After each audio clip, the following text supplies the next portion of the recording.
భద్రాద్రి కొత్తగూడెం జిల్లా చెర్ల మండలంలోని ఇసుక ర్యాంపులకు వచ్చే వందలాది ఇసుక లారీలు ప్రధాన రహదారిపై అడ్డంగా నిలిపివేస్తుండటంతో అత్యవసర చికిత్స కోసం అంబులెన్స్ ద్వారా ఆసుపత్రికి తరలివస్తున్న రోగుల ప్రాణాలు మధ్యలోనే గాలిలో కలిసిపోయే పరిస్థితి నెలకొంటుంది.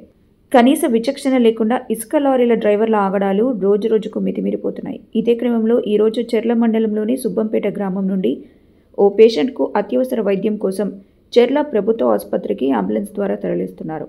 ఈ నేపథ్యంలో కత్తిగూడెం గ్రామం వద్ద ప్రధాన రహదారిపై ఇసుక లారీలు రోడ్డుకు ఇరువైపులా నిలిపివేసి ఉండటంతో సుమారు గంటకు పైగా జోరు వర్షంలో అంబులెన్స్ రోడ్డుపైనే నిలిచిపోయింది.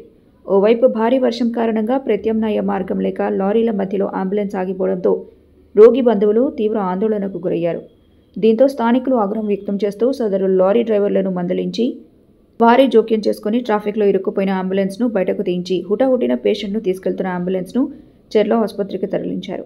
ఏదేమైనా ఈ మార్గంలో ప్రతిరోజు ఇదే పరిస్థితి నెలకొంటుండటం సదరు ఇసుక ర్యాంపులు నిర్వాహకులు కానీ అధికారులు కానీ పట్టించుకోకపోవడంపై స్థానికులు ఆగ్రహం వ్యక్తం చేస్తున్నారు.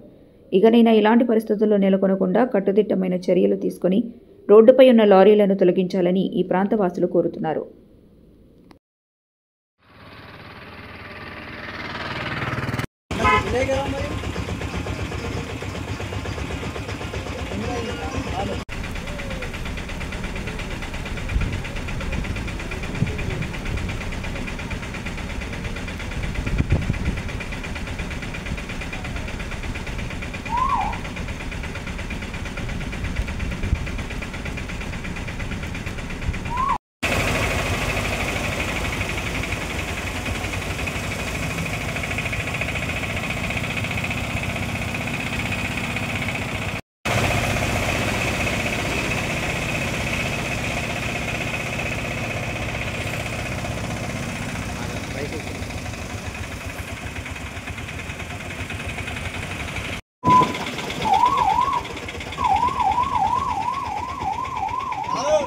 Incoming call from Suresh Anna identified by Truecaller.